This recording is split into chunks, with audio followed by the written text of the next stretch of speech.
Heidi ho. Welcome to the Dennis and Andy Show. Once again, we're here for your enjoyment. You can talk to me. What is that I'm hearing? You're not exactly a department favorite. Are you playing the trailer? Things probably since you left. Yeah. Still got to cut. How do you do these things? Not that much has changed then. I can assure you all we are taking a 24/7 all hands on deck approach to these cases. Guy's a shark. If he stops, he dies. He likes to drive. Probably has a decent car, maybe 2, high mileage. You must really like my car. I do. How's the trunk space? I actually like that car a lot too. Something I gotta know. How's a guy with the best clearance rate in the department work 15 years without a promotion? Maybe I didn't go to the right church. When I look in your eyes, what I see, it ain't good.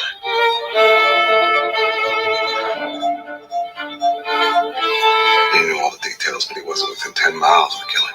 Why is that? Why is that?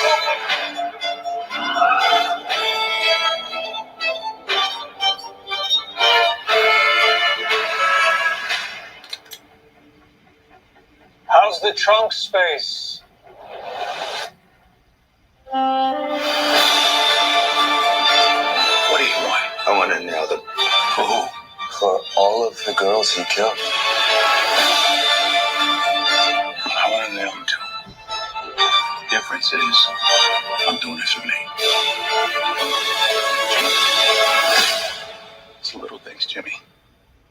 It's the little things that rip you apart. It's the little things that get you caught.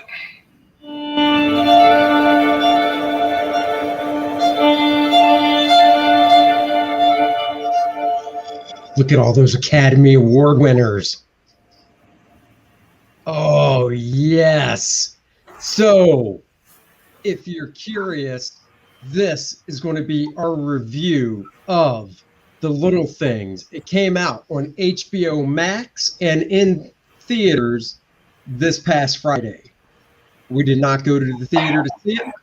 I kind of wish we did now, and you'll understand why once we start talking about it. I watched it Saturday night. I believe, Dennis, you watched it Friday night. Yep. And you fell in love with it just like I did. 3 great Academy Award-winning actors. Great script. Psychological thriller. Uh-huh. Yep. So that trailer sucked me in. I was like, oh, that looks really, really good. I like the music. I like all 3 actors. Yeah. Needless to say, I was kind of excited when we talked about it. We're like, hey, this would be a really good movie to watch. Yep.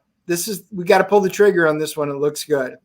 I mean, when you got Denzel Washington, really, I'll watch anything with Denzel Washington. He is just a great emotional actor, and this just looked like an interesting part for him. Rami Malek, I mean, seriously, Bohemian Rhapsody. I mean, I will always see him as Freddie Mercury now. I mean, that's the only drawback. But with that being said, you know, what's that? You don't see him as Mr. Robot from the TV show he was in? Nope. I see him. Nope, not at all. Not at all. Now, he needs the mustache. He needs the mustache in the teeth for Freddie Mercury. So I didn't have a problem with that. And come on, Jared Leto. I mean, besides being Joker, stuff like that, his character reminded me. We'll talk about that a little bit later, but it reminded me a lot of his character in Blade Runner 2049. Literally, you could just pick him up and stuck him right there. I didn't get that from it. I thought Jared Leto. Okay, so let's talk about the story. So the story is basically Denzel Washington. It takes place in California. He's in, I guess, Upper California, north of LA, and he's just a deputy, basically. Takes place in the 1990s. It takes place in 1990. Yep. Glad you brought that up. And they set that right up in the beginning with the tag, 1990. Yep. And anyhow, Denzel's up in Upper California, not too far out, a few hours from LA. And his boss is basically like, hey, you got to go pick up some evidence. We need it tomorrow. So get your butt down there. So he goes down. You find out pretty quickly that the police station he's going to, or the department he's going to, he used to be a detective at. He ends up meeting Rami Malek's character, who is a lead detective on this murder case.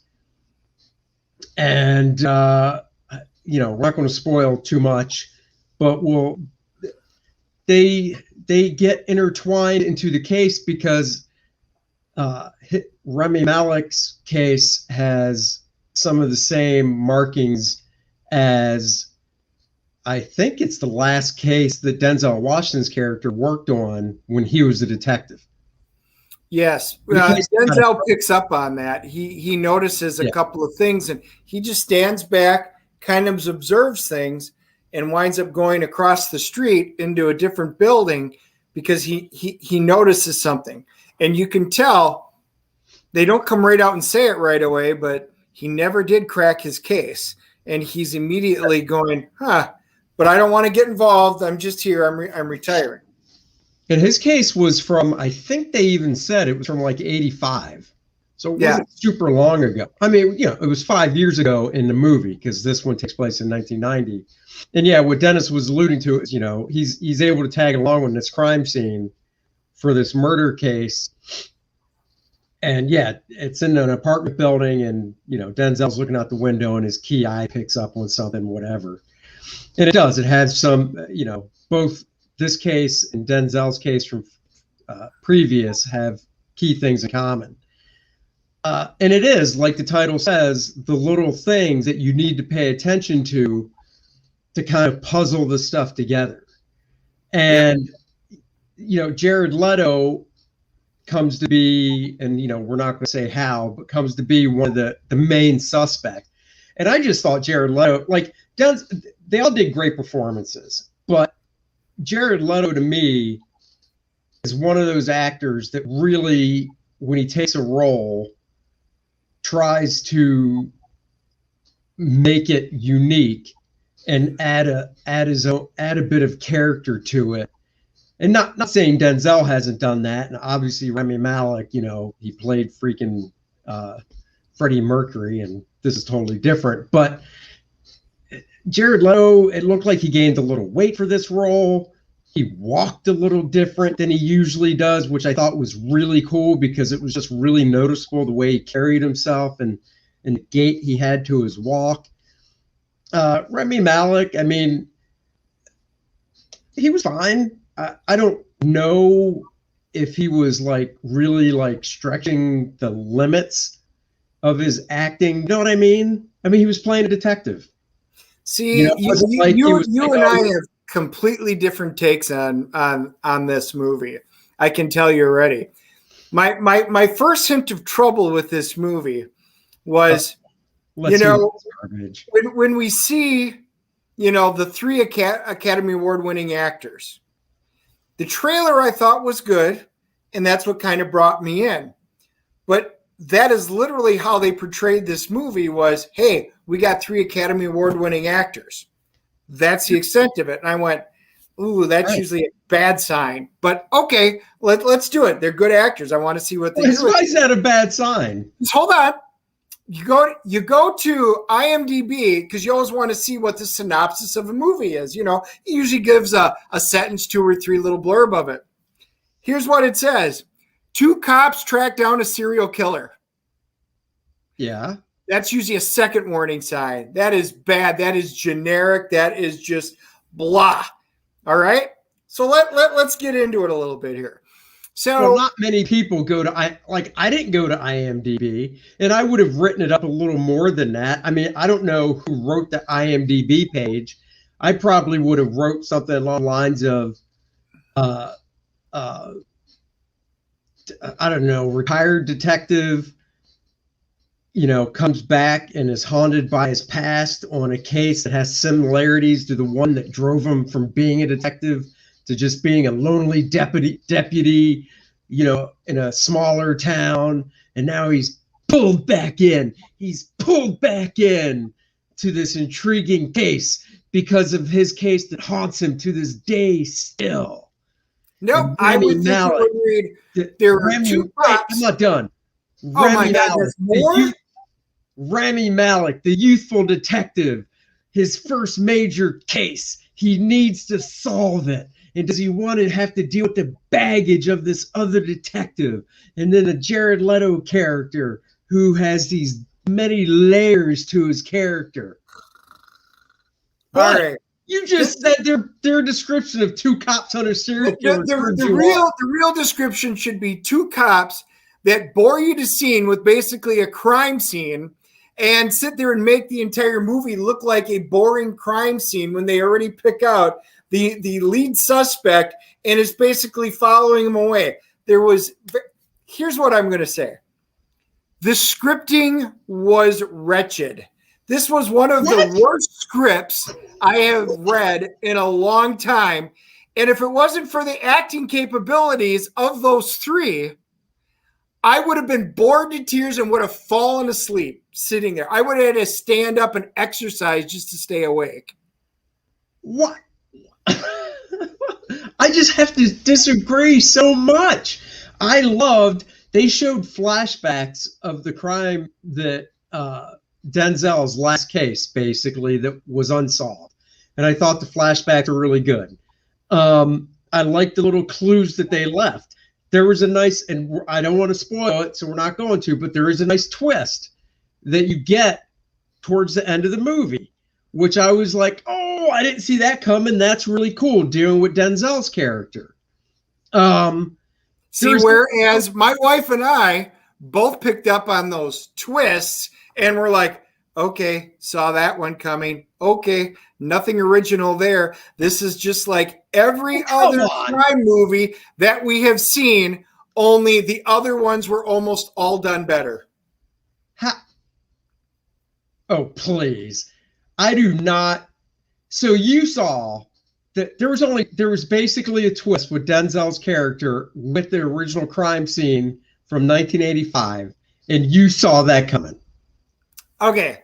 So when we were talking, you said at the end of the movie, the twist.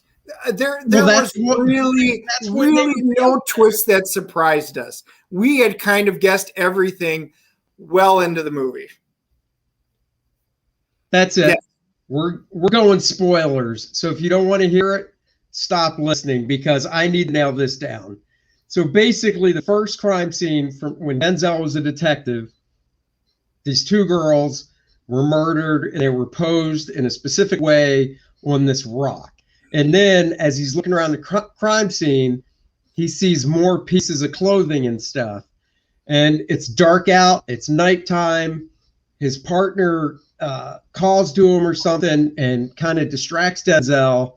And then coming out of the shadows from the brush, it was like a foresty type off the edge of a park, this figure comes running towards Denzel and it freaks him out. So he opens fire. And then when he gets a light on it, you realize, oh my God, it was the third girl that was missing and he accidentally killed her. You saw that coming. By the end of the movie, and what we're talking about here, yes, we both had assumed, well, he accidentally had killed the other girl and they covered it up. Bam, which is exactly what happened. Now then the other one was, the other twist was, to find out, was Jared Leto the killer or not? And then the way they ended it, my wife and I both went, yep, here it was. Here's how they ended it. You see him standing over the burn barrel. Exactly. We had predicted it. Wait. You jump so much. You see him standing over the burn barrel. We're talking about the two twists in the movie. And all right, we need to stop talking about the twist. Did you predict that? Look, this is spoiler filled. Did you predict Rami Malek's character, detective, was going to accidentally kill Jared Leto?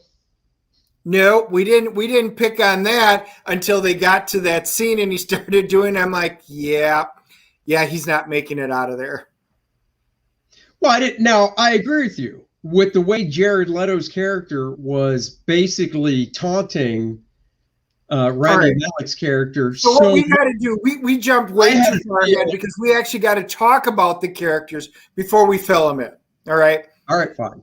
So we got to start out. Denzel Washington plays Joe Deacon. Like you said, he's an old retired cop. Well, something happened. He's given up. He moved to a small town to get away from it. There's still a lot of bad feelings going on in the town. He plays that retired cop extremely well, and Denzel always brings out emotion in every single one of his films. It's facial emotion, even when he's sitting there over the body and he's talking to the dead body and stuff like that. Right. You feel emotion because Denzel is just that good of an actor in everything that he does. So Denzel plays a great cop with what he was given in the script. All right. Rami Malek plays Jim Baxter. He's young, cocky. I love the beginning. The beginning I thought was really good. He's copying. He's actually standing there. He gets Denzel Washington's car towed. All right. Just to prove a point because it was in his way. And I was like, oh, they're already developing the conflict. Another good start to the movie. It's kind of a standardized character. He's the young, cocky police officer that's really good. He's taken Denzel's spot, you find out. And is he as good or not as good? But he thinks he is, and he thinks he's better. He's got a generic family, but he's got a nice little family there. He plays the role very well. Again, with what was given to him in the script. And then you got Jared Leto. He winds up playing the really creepy guy. You're right. He walks with a limp. He's got a few things to it.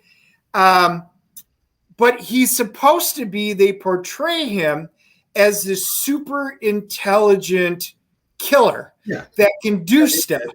And that immediately takes me to something like Silence of the Lamb, which, we know Hannibal Lecter was 2 steps ahead of everybody. He was just a better character, but he was interesting, especially when you get into the interrogation scene, when you get them together. That was my favorite part of the entire movie, is dealing in the interrogation scene, the emotion, the way that he was able to taunt him. Right, the interrogation scene of this movie. Correct. This was a great interrogation. This was the entire highlight of this movie, was that one interrogation scene. It built up to it, and I wish the movie could have ended right there because it was fantastic.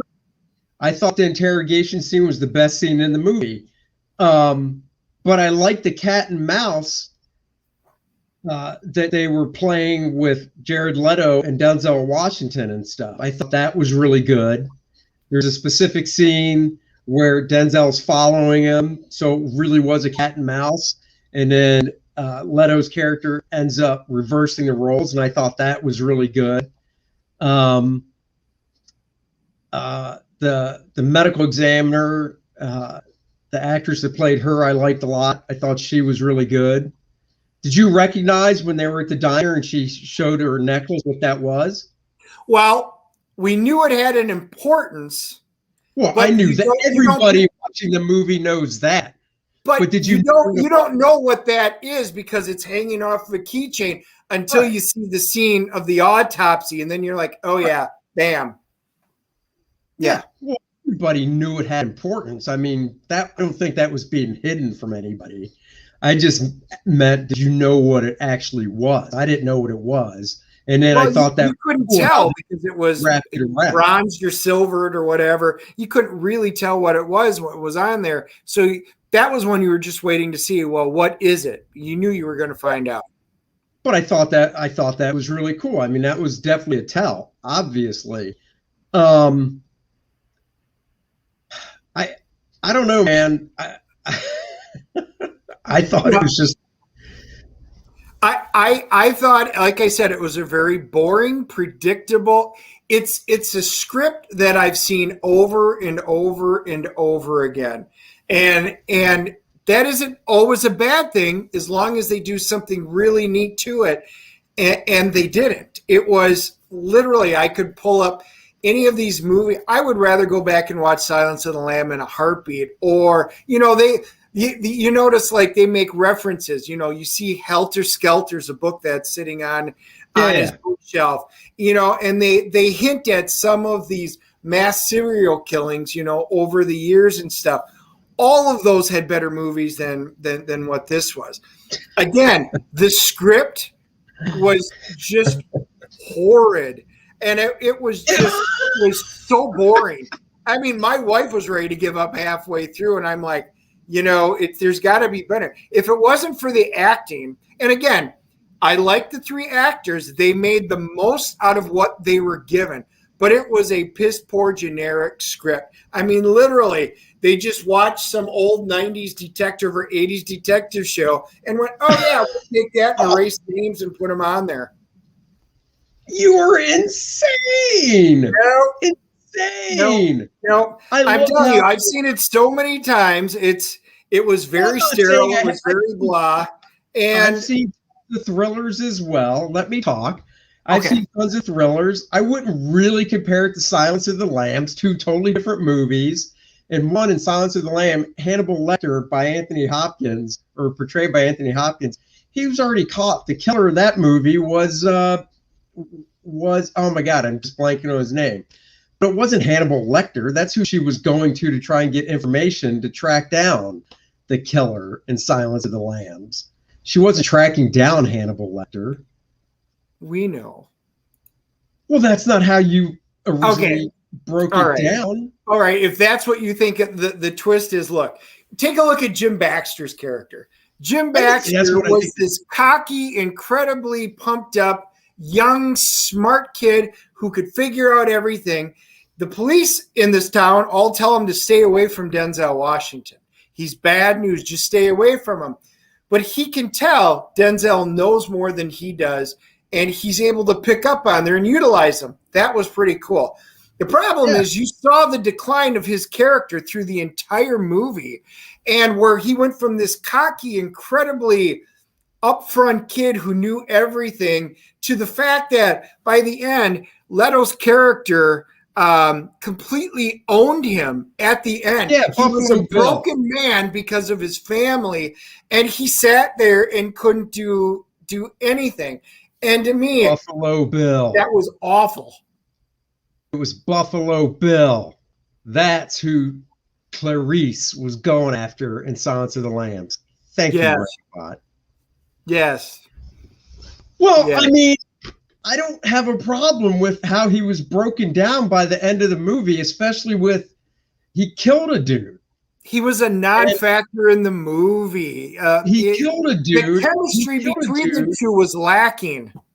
Oh my God, it's so much easier for me to get a word in edgewise when you're sitting next to me than when we're doing a split screen like this at your house. I don't know if it's because you can't hear me or you're just like, he's not sitting here and he gets smacked. If I could, I would just mute you. You can. But my point is, he killed a dude, and Denzel's character is basically like, yeah, look, we're just going to cover this up. You're going to go home. You're going to take a couple weeks off, and you're just going to have to live with this. And then Denzel did the cool thing by trying to take the weight off his shoulders with the hair thing, Brett, or whatever, which was something that was key in the movie. It was the beret. Missing girls. Yeah, that's what I said, isn't it? I know. Again, you thought it was great. Like I said, I bored to tears. I thought that Baxter was completely owned by Leto's character at the end. It was boring. It was predictable. Let's just say I'm glad I didn't spend money to go to the theaters to see it, although I would have if they were open, because those three headliners attracted me to this movie. The trailer was the best part of the movie because that was some of the best part of the entire movie. Oh, stop. You're too hard. All right, fine. Look, this was just a quick movie review. We're going to be wrapping it, but before we wrap the show for the review, we got to give it our CGC rating between 1 and 10. Dennis, in fact, here, let's play a game. We're going to play. I'll guess your CGC rating. You guess mine. Okay. Hold on. Rankabot wants to know. It was free. It was free. It's on HBO Max. Yeah, so you can see it free. Theaters, or it's on HBO Max. That's how we watched it. And we could have went to the theaters here are open. We just decided this was one we didn't need to see on the big screen because of no special effects. So anyhow, I'm going to guess your rating for this movie is a 4. Close. I'm a 5. Oh, look at that. You're close because I thought the quality of the acting was good. Again, each of the great actors did what they could with the script that they were given. At the end of the movie, I'm sitting there going, all right, there's always some great tie-up or everything, and there's the twist. And the question you always have to ask yourself is, what do I walk away with? If I can't tell you what I'm walking away with this film at the end, it failed, and I couldn't. That's why. The acting was great. The script, seriously, give it to somebody else. So, yes, that's why I'm going with the 5, because the quality of the acting. So wait, Rankabot, you're giving it 5 stars. Is that 5 out of 5? Because we go out of 10. Yeah, ours is a CGC rating, so it's basically a 0.5 to a 10.0, just like the comic books.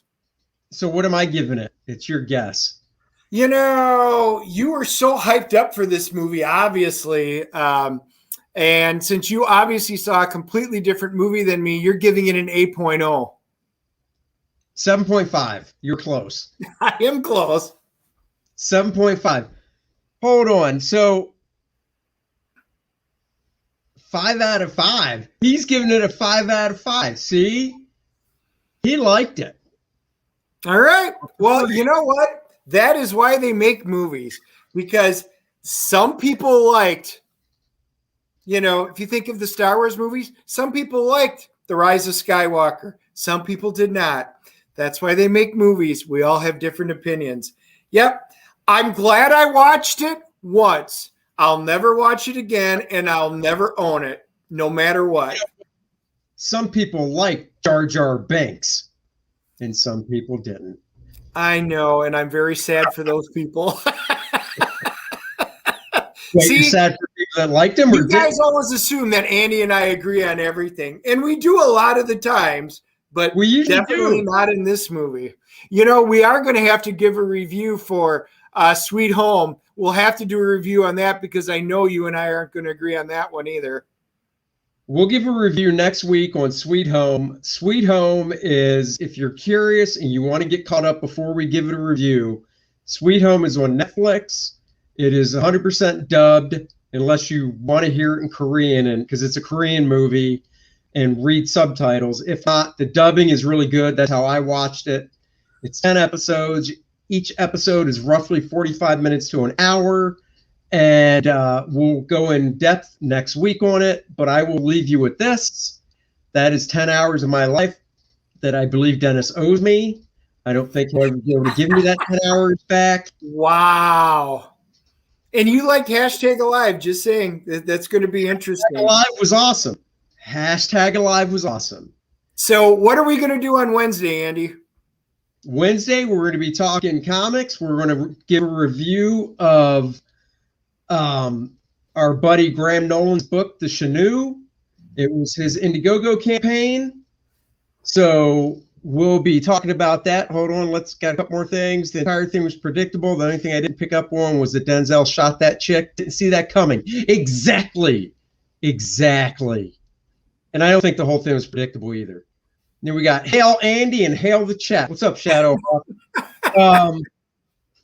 So Wednesday we'll be giving a review of Chenoo, Graham Nolan's book that he did on Indiegogo last year.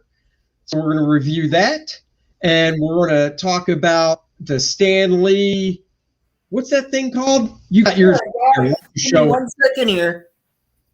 We'll show you the Stan Lee book we're talking about on Wednesday. 22 pounds of beautiness. Stan Lee. What's the exact title? Treasury, or what is it? I can't Yeah, remember. it is the Stanley Marvel Treasury Edition collection. This is a beautiful book. We'll go into it in details. Don't show any of it. Oh, we will, because it's the preview. We're going to get them to join in. 22 pounds of heaven right here. It's like 800 some pages. I got mine first last year, and Dennis came over, and I said, "Buddy, do I got something to show you?" And he bought it that day. Yep, So didn't even hesitate. Yep. So we're going to talk about those two books on Wednesday and whatever new comics we bought. So until Wednesday, take it easy, everybody. We'll see. Bye-bye. See you on Wednesday. Bye, guys.